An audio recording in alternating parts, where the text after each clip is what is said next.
Bonsoir, je suis Nicolas Valmont. Ce soir, je vais vous lire une nouvelle fascinante d'Honoré de Balzac, Une passion dans le désert. Installez-vous confortablement et laissez-vous emporter dans l'infini des sables. Ce spectacle est effrayant, s'écria-t-elle en sortant de la ménagerie de Monsieur Martin. Elle venait de contempler ce hardi spéculateur travaillant avec sa hyène pour parler en style d'affiche. Par quel moyen, dit-elle en continuant, peut-il avoir apprivoisé ces animaux au point d'être assez certain de leur affection pour... Ce fait qui vous semble un problème, répondis-je en l'interrompant, est cependant une chose naturelle. Oh, s'écria-t-elle en laissant errer sur ses lèvres un sourire d'incrédulité. Vous croyez donc les bêtes entièrement dépourvues de passion ? Lui demandai-je. Apprenez que nous pouvons leur donner tous les vices dus à notre état de civilisation. Elle me regarda d'un air étonné. Mais, repris-je, en voyant Monsieur Martin pour la première fois, j'avoue qu'il m'est échappé comme à vous une exclamation de surprise. Je me trouvais alors près d'un ancien militaire amputé de la jambe droite, entré avec moi. Cette figure m'avait frappé. C'était une de ces têtes intrépides, marquées du sceau de la guerre et sur lesquelles sont écrites les batailles de Napoléon. Ce vieux soldat avait surtout un air de franchise et de gaieté qui me prévient toujours favorablement.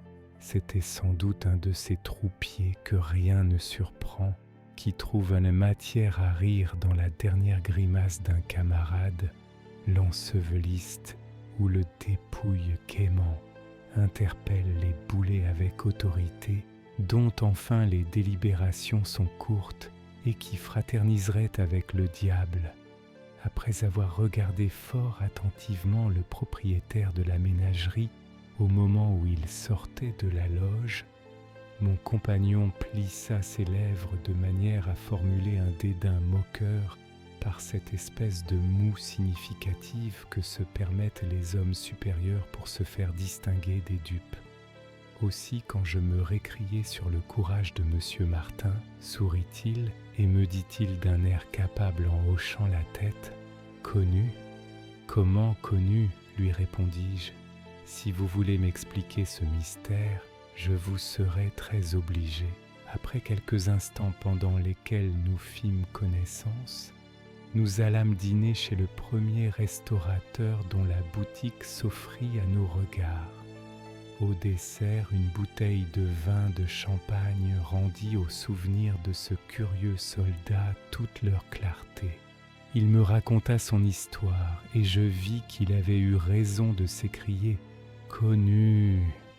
Rentrée chez elle, elle me fit tant d'agaceries, tant de promesses, que je consentis à lui rédiger la confidence du soldat. Le lendemain, elle reçut donc cet épisode d'une épopée qu'on pourrait intituler « Les Français en Égypte ». Lors de l'expédition entreprise dans la Haute-Égypte par le général Deshayes, un soldat provençal étant tombé au pouvoir des Maugrabins, fut emmené par ces Arabes dans les déserts situés au-delà des cataractes du Nil, afin de mettre entre eux et l'armée française un espace suffisant pour leur tranquillité. Les Maugrabins firent une marche forcée et ne s'arrêtèrent qu'à la nuit. Ils campèrent autour d'un puits masqué par des palmiers, auprès desquels ils avaient précédemment enterré quelques provisions. Ne supposant pas que l'idée de fuir pût venir à leurs prisonniers, ils se contentèrent de lui attacher les mains et s'endormirent tous après avoir mangé quelques dattes et donné de l'orge à leurs chevaux. Quand le hardi provençal vit ses ennemis hors d'état de le surveiller, il se servit de ses dents pour s'emparer d'un cimeterre, puis, s'aidant de ses genoux pour en fixer la lame, il trancha les cordes qui lui ôtaient l'usage de ses mains et se trouva libre. Aussitôt il se saisit d'une carabine et d'un poignard, se précautionna d'une provision de dattes sèches d'un petit sac d'orge, de poudre et de balles, ceignit un cimeterre, monta sur un cheval et piqua vivement dans la direction où il supposa que devait être l'armée française. Impatient de revoir un bivouac, il pressa tellement le coursier déjà fatigué que le pauvre animal expira les flancs déchirés, laissant le Français au milieu du désert. Après avoir marché pendant quelque temps dans le sable, avec tout le courage d'un forçat qui s'évade, le soldat fut forcé de s'arrêter. Le jour finissait. Malgré la beauté du ciel pendant les nuits en Orient, il ne se sentit pas la force de continuer son chemin. Il avait heureusement pu gagner une éminence sur le haut de laquelle s'élançaient quelques palmiers dont les feuillages aperçus depuis longtemps avaient réveillé dans son cœur les plus douces espérances. Sa lassitude était si grande qu'il se coucha sur une pierre de granit capricieusement taillée en lit de camp et s'y endormit sans prendre aucune précaution pour sa défense pendant son sommeil. Il avait fait le sacrifice de sa vie. Sa dernière pensée fut même un regret. Il se repentait déjà d'avoir quitté les Maugrabins dont la vie errante commençait à lui sourire depuis qu'il était loin d'eux et sans secours. Il fut réveillé par le soleil dont les impitoyables rayons tombant d'aplomb sur le granit y produisaient une chaleur intolérable. Or le Provençal avait eu la maladresse de se placer en sens inverse de l'ombre projetée par les têtes verdoyantes et majestueuses des palmiers. Il regarda ces arbres solitaires et tressaillit.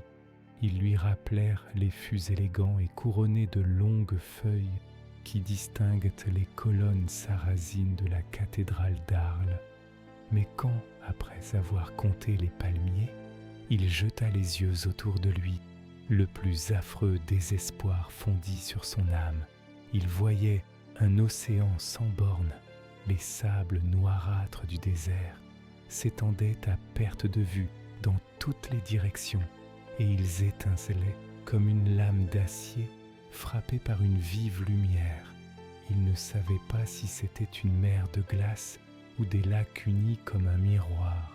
Emporté par l'âme, une vapeur de feu tourbillonnait au-dessus de cette terre mouvante. Le ciel avait un éclat oriental d'une pureté désespérante, car il ne laisse alors rien à désirer à l'imagination.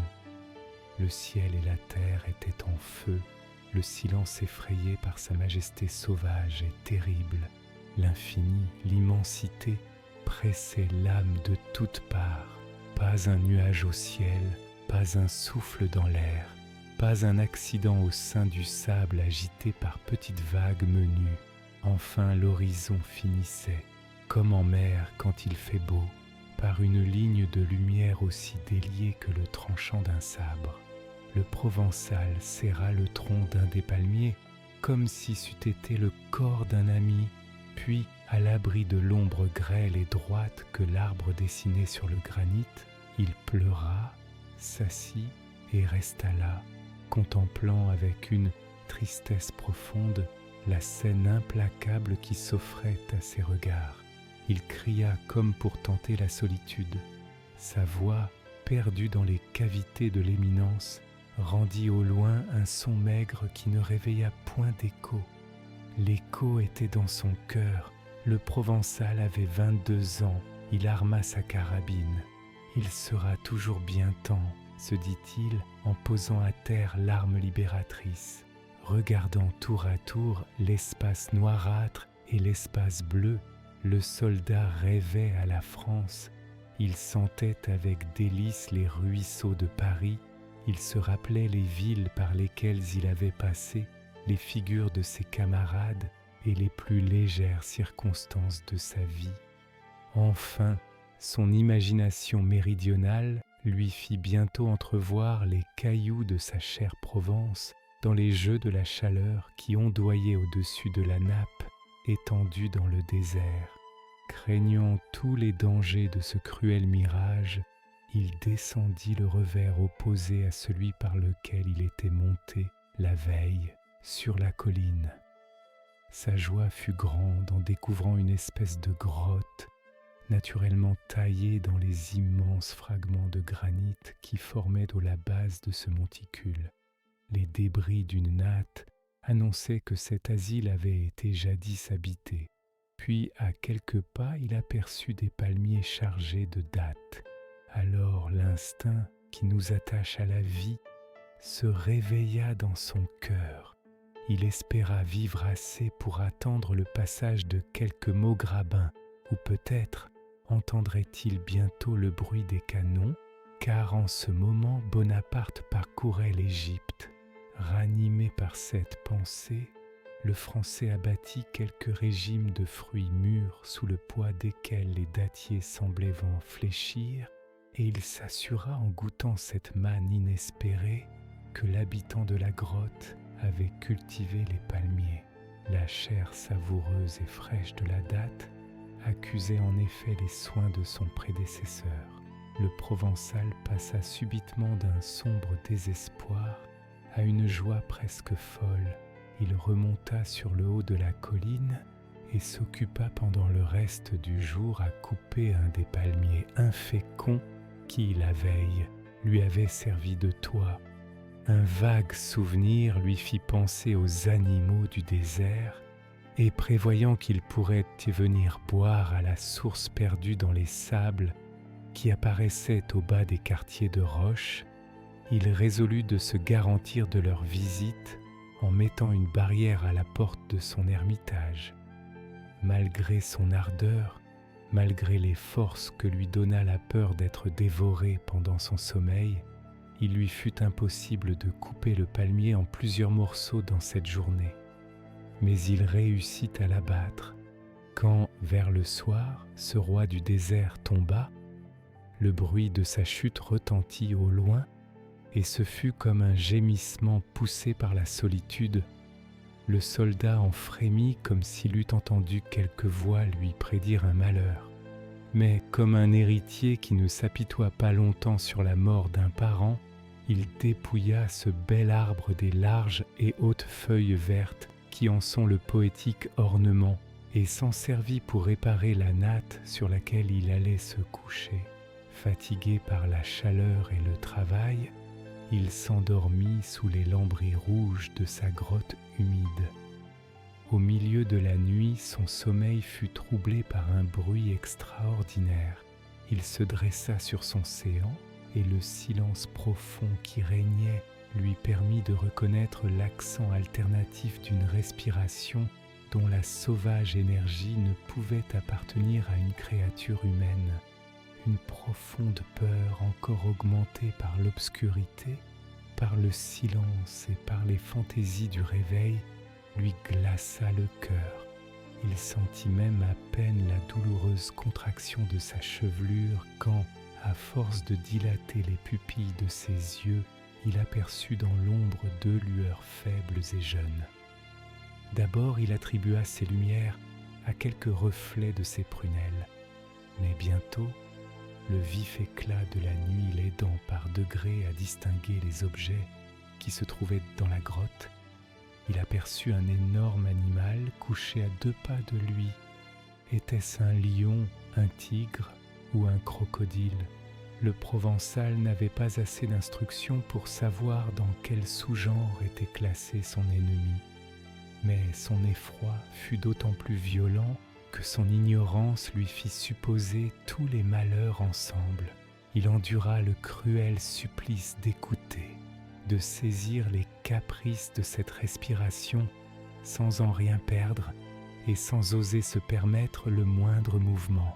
Une odeur aussi forte que celle exhalée par les renards, mais plus pénétrante, plus grave pour ainsi dire, remplissait la grotte, et quand le Provençal l'eut dégusté du nez, sa terreur fut au comble car il ne pouvait plus révoquer en doute l'existence du terrible compagnon dont l'antre royal lui servait de bivouac.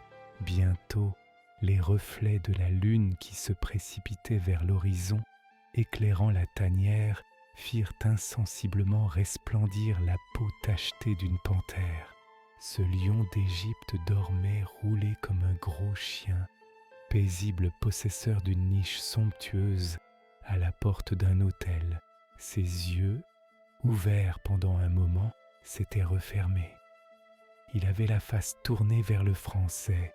1000 pensées confuses passèrent dans l'âme du prisonnier de la panthère.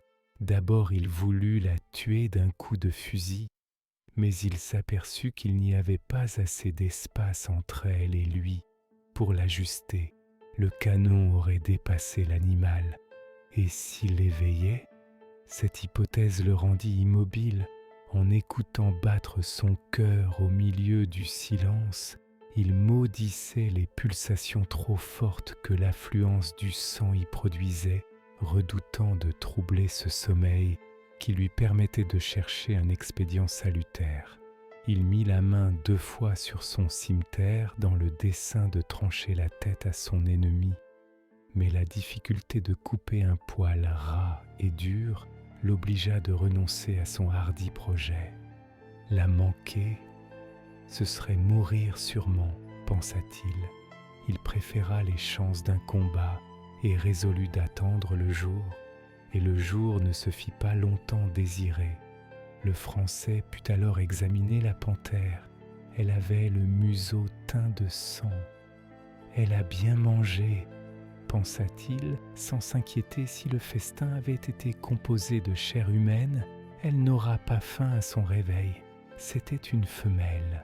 La fourrure du ventre et des cuisses étincelait de blancheur. Plusieurs petites taches, semblables à du velours, formaient de jolis bracelets autour des pattes. La queue musculeuse était également blanche, mais terminée par des anneaux noirs. Le dessus de la robe, jaune comme de l'or mat, mais bien lisse et doux, portait ces mouchetures caractéristiques, nuancées en forme de rose, qui servent à distinguer les panthères des autres espèces de felices. Cette tranquille et redoutable hôtesse ronflait dans une pose aussi gracieuse que celle d'une chatte couchée sur le coussin d'une ottomane. Ses sanglantes pattes, nerveuses et bien armées, étaient en avant de sa tête qui reposait dessus et de laquelle partaient ses barbes rares et droites, semblables à des fils d'argent. Si elle avait été ainsi dans une cage, le Provençal aurait certes admiré la grâce de cette bête et les vigoureux contrastes des couleurs vives qui donnaient à sa simarre un éclat impérial. Mais en ce moment, il sentait sa vue troublée par cet aspect sinistre. La présence de la panthère, même endormie, lui faisait éprouver l'effet que les yeux magnétiques du serpent produisent, dit-on, sur le rossignol. Le courage du soldat finit par s'évanouir un moment devant ce danger, tandis qu'il se serait sans doute exalté sous la bouche des canons vomissant la mitraille. Cependant, une pensée intrépide se fit jour en son âme et tarit dans sa source la sueur froide qui lui découlait du front. Agissant comme les hommes qui, poussés à bout par le malheur, arrivent à défier la mort et s'offrent à ses coups, il vit sans s'en rendre compte une tragédie dans cette aventure et résolut d'y jouer son rôle avec honneur jusqu'à la dernière scène. Avant-hier, les Arabes m'auraient peut-être tué, se dit-il. Se considérant comme mort, il attendit bravement et avec une inquiète curiosité le réveil de son ennemi. Quand le soleil parut, la panthère ouvrit subitement les yeux, puis elle étendit violemment ses pattes, comme pour les dégourdir et dissiper des crampes. Enfin elle bâilla, montrant ainsi l'épouvantable appareil de ses dents et sa langue fourchue, aussi dure qu'une râpe. C'est comme une petite maîtresse, pensa le Français en la voyant se rouler et faire les mouvements les plus doux et les plus coquets. Elle lécha le sang qui teignait ses pattes, son museau et se gratta la tête par des gestes réitérés pleins de gentillesse. « Bien, fais un petit bout de toilette. dit en lui-même le Français qui retrouva sa gaieté en reprenant du courage. Nous allons nous souhaiter le bonjour. Et il saisit le petit poignard court dont il avait débarrassé les Maugrabins. En ce moment, la panthère retourna la tête vers le Français et le regarda fixement sans avancer. La rigidité de ses yeux métalliques et leur insupportable clarté firent tressaillir le Provençal, surtout quand la bête marcha vers lui. Mais il la contempla d'un air caressant, et la guignant comme pour la magnétiser, il la laissa venir près de lui. Puis, par un mouvement aussi doux, aussi amoureux que s'il avait voulu caresser la plus jolie femme, il lui passa la main sur tout le corps, de la tête à la queue, en irritant avec ses ongles les flexibles vertèbres qui partageaient le dos jaune de la panthère. La bête redressa voluptueusement sa queue, ses yeux s'adoucirent. Et quand, pour la 3e fois, le Français accomplit cette flatterie intéressée, elle fit entendre un de ces roux-roux par lesquels nos chats expriment leur plaisir, mais ce murmure partait d'un gosier si puissant et si profond qu'il retentit dans la grotte comme les derniers ronflements des orgues dans une église.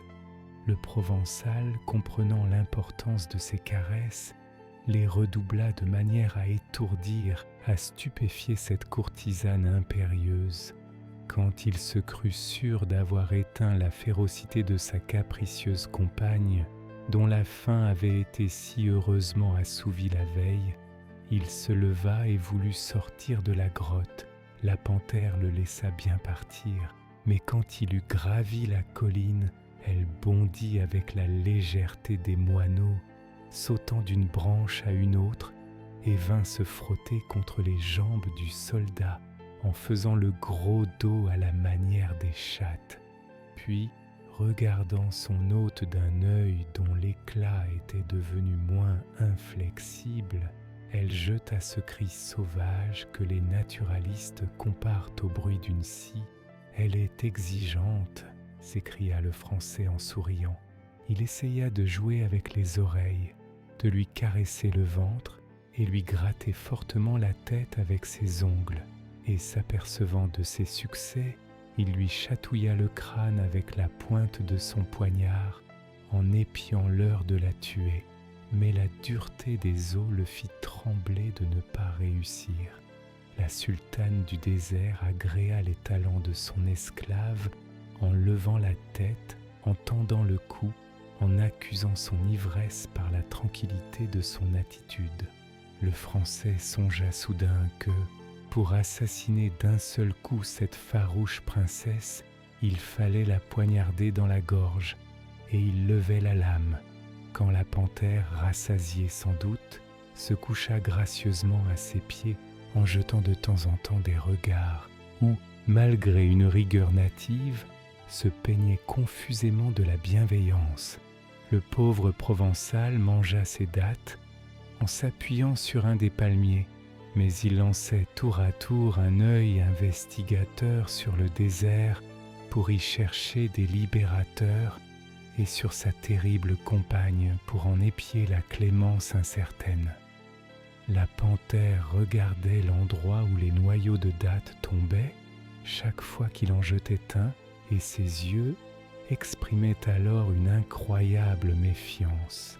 Elle examinait le Français avec une prudence commerciale, mais cet examen lui fut favorable, car lorsqu'il eut achevé son maigre repas, elle lui lécha ses souliers, et d'une langue rude et forte, elle en enleva miraculeusement la poussière incrustée dans les plis. Mais quand elle aura faim, pensa le Provençal, malgré le frisson que lui causa son idée, le soldat se mit à mesurer curieusement les proportions de la panthère, certainement un des plus beaux individus de l'espèce, car elle avait 3 pieds de hauteur et 4 pieds de longueur, sans y comprendre la queue, cette arme puissante, ronde comme un gourdin, était haute de près de 3 pieds. La tête, aussi grosse que celle d'une lionne, se distinguait par une rare expression de finesse. La froide cruauté des tigres y dominait bien, mais il y avait aussi une vague ressemblance avec la physionomie d'une femme artificieuse. Enfin, la figure de cette reine solitaire révélait en ce moment une sorte de gaieté semblable à celle de Néron ivre. Elle s'était désaltérée dans le sang et voulait jouer. Le soldat essaya d'aller et de venir, la panthère le laissa libre, se contentant de le suivre des yeux, ressemblant ainsi moins à un chien fidèle qu'à un gros angora inquiet de tout, même des mouvements de son maître. Quand il se retourna, il aperçut du côté de la fontaine les restes de son cheval. La panthère en avait traîné jusque-là le cadavre. Les 2/3 environ étaient dévorés. Ce spectacle rassura les Français. Il lui fut facile alors d'expliquer l'absence de la panthère et le respect qu'elle avait eu pour lui pendant son sommeil. Ce premier bonheur l'enhardissant à tenter l'avenir, il conçut le fol espoir de faire bon ménage avec la panthère pendant toute la journée, en ne négligeant aucun moyen de l'apprivoiser et de se concilier ses bonnes grâces. Il revint près d'elle et eut l'ineffable bonheur de lui voir remuer la queue par un mouvement presque insensible. Il s'assit alors sans crainte auprès d'elle et ils se mirent à jouer tous les deux. Il lui prit les pattes, le museau, lui tournilla les oreilles, la renversa sur le dos et gratta fortement ses flancs chauds et soyeux. Elle se laissa faire, et quand le soldat essaya de lui lisser le poil des pattes, elle rentra soigneusement ses ongles recourbés comme des damas. Le Français, qui gardait une main sur son poignard, pensait encore à le plonger dans le ventre de la trop confiante panthère, mais il craignit d'être immédiatement étranglé dans la dernière convulsion qui l'agiterait. Et d'ailleurs, il entendit dans son cœur une sorte de remords qui lui criait de respecter une créature inoffensive. Il lui semblait avoir trouvé une amie dans ce désert sans bornes.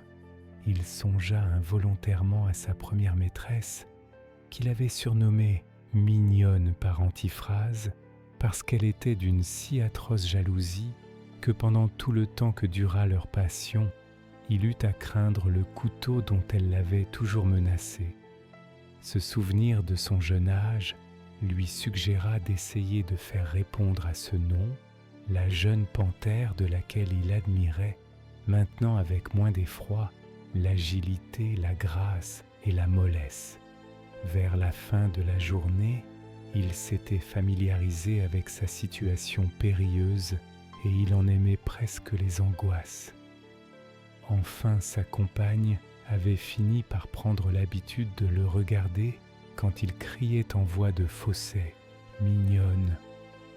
Au coucher du soleil, Mignonne fit entendre à plusieurs reprises un cri profond et mélancolique. « Elle est bien élevée », pensa le gai soldat. Elle dit ses prières.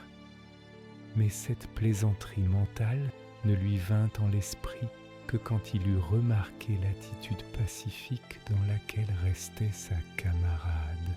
« Va, ma petite blonde, je te laisserai coucher la première, » lui dit-il en comptant bien sur l'activité de ses jambes pour s'évader au plus vite quand elle serait endormie, afin d'aller chercher un autre gîte pendant la nuit. Le soldat attendit avec impatience l'heure de sa fuite et quand elle fut arrivée, il marcha vigoureusement dans la direction du Nil, mais à peine eut-il fait un quart de lieue dans les sables qu'il entendit la panthère bondissant derrière lui et jetant par intervalles ce cri de scie plus effrayant encore que le bruit lourd de ses bonds. « Allons, se dit-il, elle m'a pris en amitié. Cette jeune panthère n'a peut-être encore rencontré personne. Il est flatteur d'avoir son premier amour. En ce moment, le Français tomba dans un de ces sables mouvants si redoutables pour les voyageurs et d'où il est impossible de se sauver. En se sentant pris, il poussa un cri d'alarme. La panthère le saisit avec ses dents par le collet et sautant avec vigueur en arrière, elle le tira du gouffre, comme par magie. « Ah, mignonne !» s'écria le soldat en la caressant avec enthousiasme. « C'est entre nous maintenant à la vie, à la mort, mais pas de farce. » Et il revint sur ses pas. Le désert fut dès lors comme peuplé. Il renfermait un être auquel le Français pouvait parler et dont la férocité s'était adoucie pour lui sans qu'il s'expliquât les raisons de cette incroyable amitié. Quelque puissant que fût le désir du soldat de rester debout et sur ses gardes, il dormit. À son réveil, il ne vit plus Mignonne. Il monta sur la colline et dans le lointain, il l'aperçut accourant par bonds, suivant l'habitude de ces animaux auxquels la course est interdite par l'extrême flexibilité de leur colonne vertébrale. Mignonne arriva les babines sanglantes. Elle reçut les caresses nécessaires que lui fit son compagnon, en témoignant même par plusieurs roux graves combien elle en était heureuse. Ses yeux pleins de mollesse se tournèrent avec encore plus de douceur que la veille sur le Provençal, qui lui parlait comme à un animal domestique. « Ah, ah, mademoiselle, car vous êtes une honnête fille, n'est-ce pas? Voyez-vous ça? Nous aimons à être câlinés. N'avez-vous pas honte? Vous avez mangé quelques maugrabins? Bien, c'est pourtant des animaux comme vous, mais n'allez pas gruger les Français au moins. Je ne vous aimerai plus. » Elle joua comme un jeune chien joue avec son maître, se laissant rouler, battre et flatter tour à tour. Et parfois elle provoquait le soldat en avançant la patte sur lui par un geste de solliciteur. Quelques jours se passèrent ainsi. Cette compagnie permit au Provençal d'admirer les sublimes beautés du désert. Du moment où il y trouvait des heures de crainte et de tranquillité, des aliments et une créature à laquelle il pensait, il eut l'âme agitée par des contrastes. C'était une vie pleine d'opposition. La solitude lui révéla tous ses secrets, l'enveloppa de ses charmes. Il découvrit dans le lever et le coucher du soleil des spectacles inconnus au monde. Il sut tressaillir en entendant au-dessus de sa tête le doux sifflement des ailes d'un oiseau, rare passager. En voyant les nuages se confondre, voyageurs changeants et colorés, il étudia pendant la nuit les effets de la lune sur l'océan des sables, où le simoun produisait des vagues, des ondulations et de rapides changements. Il vécut avec le jour de l'Orient, il en admira les pompes merveilleuses, et souvent, après avoir joui du terrible spectacle d'un ouragan dans cette plaine où les sables soulevés produisaient des brouillards rouges et secs, des nuées mortelles, il voyait venir la nuit avec délice, car alors tombait la bienfaisante fraîcheur des étoiles. Il écouta des musiques imaginaires dans les cieux, puis la solitude lui apprit à déployer les trésors de la rêverie. Il passait des heures entières à se rappeler des riens, à comparer sa vie passée à sa vie présente. Enfin, il se passionna pour sa panthère, car il lui fallait bien une affection. Soit que sa volonté, puissamment projetée, eût modifié le caractère de sa compagne, soit qu'elle trouvât une nourriture abondante grâce au combat qui se livrait alors dans ces déserts. Elle respecta la vie du Français, qui finit par ne plus s'en défier en la voyant si bien apprivoisée. Il employait la plus grande partie du temps à dormir, mais il était obligé de veiller, comme une araignée au sein de sa toile, pour ne pas laisser échapper le moment de sa délivrance Si quelqu'un passait dans la sphère décrite par l'horizon, il avait sacrifié sa chemise pour en faire un drapeau arboré sur le haut d'un palmier dépouillé de feuillage.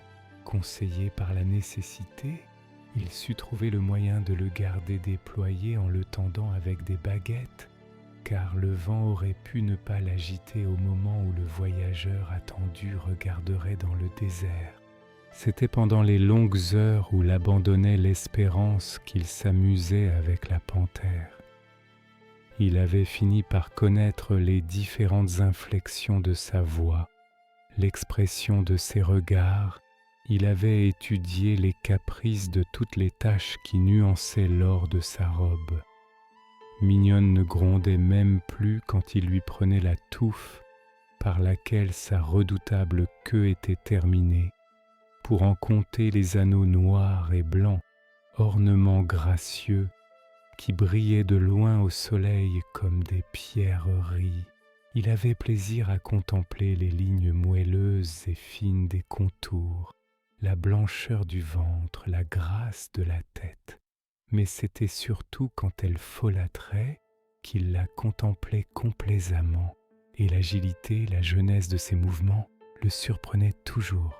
Il admirait sa souplesse quand elle se mettait à bondir, à ramper, à se glisser, à se fourrer, à s'accrocher, se rouler, se blottir, s'élancer partout. Quelque rapide que fût son élan, quelque glissant que fût un bloc de granit, elle s'y arrêtait tout court, au mot de mignonne. Un jour, par un soleil éclatant, un immense oiseau plana dans les airs. Le Provençal quitta sa panthère pour examiner ce nouvel hôte, mais après un moment d'attente, la sultane délaissée gronda sourdement. « Je crois, Dieu m'emporte, qu'elle est jalouse !» s'écria-t-il en voyant ses yeux redevenus rigides. « L'âme de Virginie aura passé dans ce corps-là, c'est sûr !» L'aigle disparut dans les airs pendant que le soldat admirait la croupe rebondie de la panthère. Mais il y avait tant de grâce et de jeunesse dans ses contours.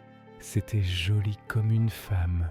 La blonde fourrure de la robe se mariait par des teintes fines au ton du blanc mat qui distinguait les cuisses. La lumière profusément jetée par le soleil faisait briller cet or vivant, ces taches brunes, de manière à leur donner d'indéfinissables attraits. Le Provençal et la panthère se regardèrent l'un et l'autre d'un air intelligent. La coquette tressaillit quand elle sentit les ongles de son ami lui gratter le crâne.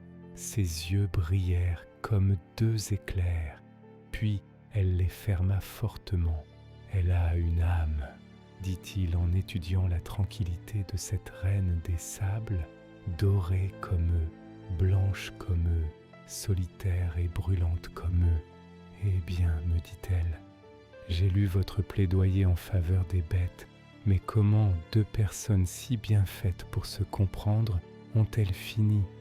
Ah voilà, elles ont fini comme finissent toutes les grandes passions, par un malentendu.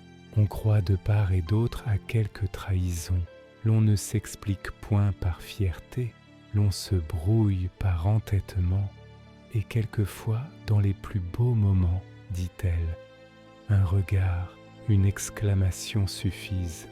Eh bien alors, achevez l'histoire.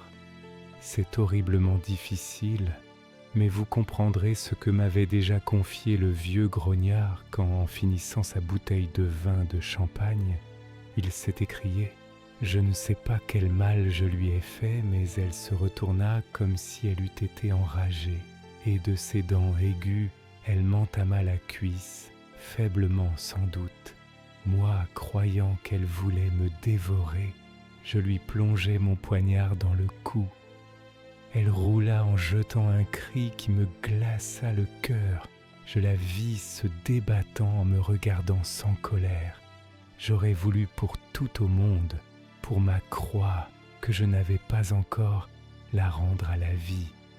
C'était comme si j'eusse assassiné une personne véritable, et les soldats qui avaient vu mon drapeau et qui accoururent à mon secours me trouvèrent tout en larmes. Eh bien, monsieur, reprit-il après un moment de silence, j'ai fait depuis la guerre en Allemagne, en Espagne, en Russie, en France. J'ai bien promené mon cadavre, je n'ai rien vu de semblable au désert. Ah, c'est que cela est bien beau. Qui sentiez-vous ? Lui ai-je demandé. Oh, cela ne se dit pas, jeune homme. D'ailleurs, je ne regrette pas toujours mon bouquet de palmiers et ma panthère. Il faut que je sois triste pour cela. Dans le désert, voyez-vous, il y a tout, et il n'y a rien. Mais encore expliquez-moi. Eh bien, reprit-il en laissant échapper un geste d'impatience, c'est Dieu sans les hommes.